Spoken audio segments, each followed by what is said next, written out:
हरियाणा की हर अपडेट के लिए बेल आइकन दबाएं और सब्सक्राइब करें STV हरियाणा न्यूज। उधर सिरसा के कांग्रेस भवन में प्रदेश कांग्रेस अध्यक्ष कुमारी सैलजा ने कार्यकर्ताओं की मीटिंग ली। इस दौरान सैलजा ने कालका और एलनाबाद उपचुनाव को लेकर कार्यकर्ताओं को दिशा निर्देश भी दिए।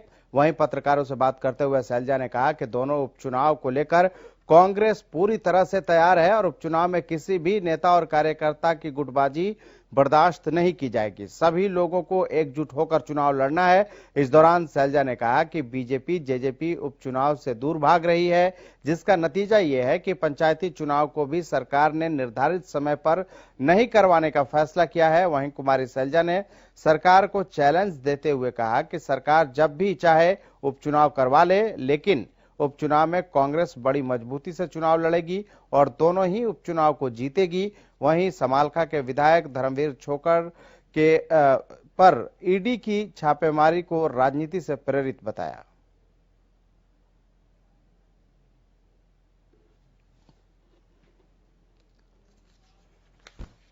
भारतीय जनता पार्टी की भी आप राजनीति देखिए, देश भर में उपचुनाव होते हैं और हमारे यहाँ कहते हैं कि स्थिति नहीं है। स्थिति नहीं है। उनकी एक बात से मैं सहमत हूँ।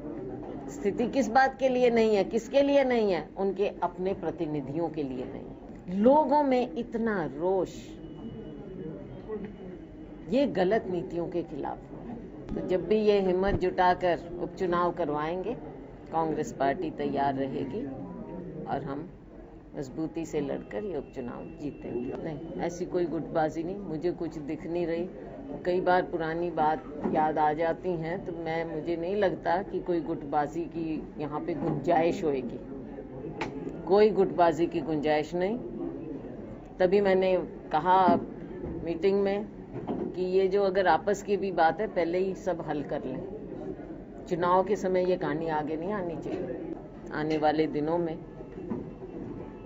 10 दिन के अंदर हमारे पर्यवेक्षक जो हम नियुक्त कर रहे हैं बाहर से, दूसरे राज्यों से, ये हमारे पार्टी का सिस्टम है। समय समय पर हम ये करते हैं, हमारी जिम्मेवारी है। तो ये पर्यवेक्षक हर जिले में जाएंगे, बाहर से भी हैं और प्रदेश के भी हैं। वो मिलकर जाएंगे, वहाँ का जायजा लेंगे, लोगों की बात सुनेंगे, वर्कर्स की बात सुनेंगे और निष्पक्ष जो वहाँ की स्थिति है उसके बारे में हमें बताएंगे। और संगठन अपनी जो दयनीय स्थिति हमारे हॉस्पिटल्स की है और जो इन्होंने इतने बड़े बड़े वायदे किए, कहाँ हैं वो वायदे?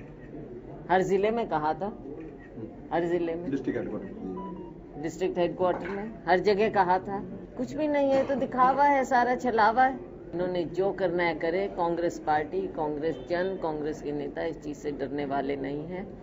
धर्म सिंह छोकर जी के ऊपर जो इन्होंने आज इस तरह के छापे डाले हैं, ये सरासर राजनीति से प्रेरित है और उसकी हम घोर निंदा करते हैं। कैसे सरकार में मिलजुल कर सरकार बनाई और तब से अब तक 1.5 साल के करीब ही निकला है। 1.5 साल में आप ये देख लीजिए कि घोटाले पे घोटाले। और क्या देन है इस सरकार की? ये तो घोटाला सरकार है।